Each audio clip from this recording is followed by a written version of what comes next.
निर्वाण क्या है? निर्वाण क्या है?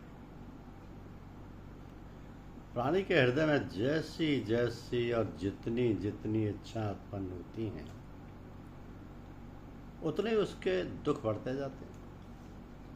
विवेक विचार द्वारा जैसे जैसे उसकी इच्छा क्षीण होती जाती है, दुख खत्म हो जाते हैं, खत्म होते जाते हैं।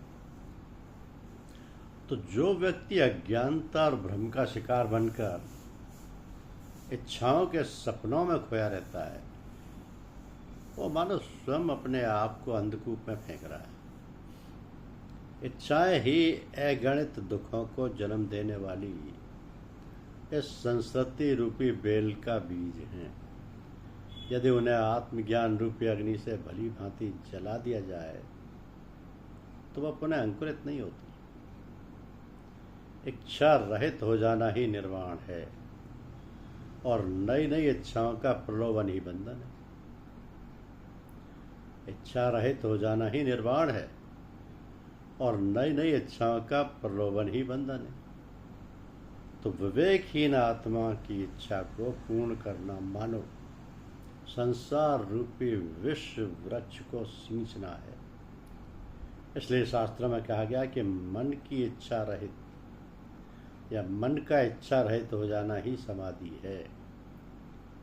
क्या है समाधि? मन का इच्छा रहित हो जाना ही समाधि है। और इसका परमानंद वही प्राप्त कर सकता है जो कामनाओं से विरक्त हो, जो कामनाओं से विरक्त हो। तो ईश्वर को छोड़कर हमें किसी से लगाव, प्यार, प्रेम और प्रीति नहीं करनी है। ईश्वर सत्य है, शाश्वत है, अजर है, अमर है, अविनाशी है।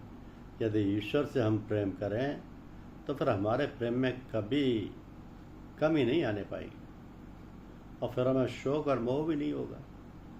हमें निरासक्त रहकर संसार के तथा समाज के प्रति अपने कर्तव्यों का पालन करते रहना चाहिए या पालन करते हुए अपने को सर्वनियंता परम प्रभु के श्री चरणों में समर्पित कर देना चाहिए। धन्यवाद।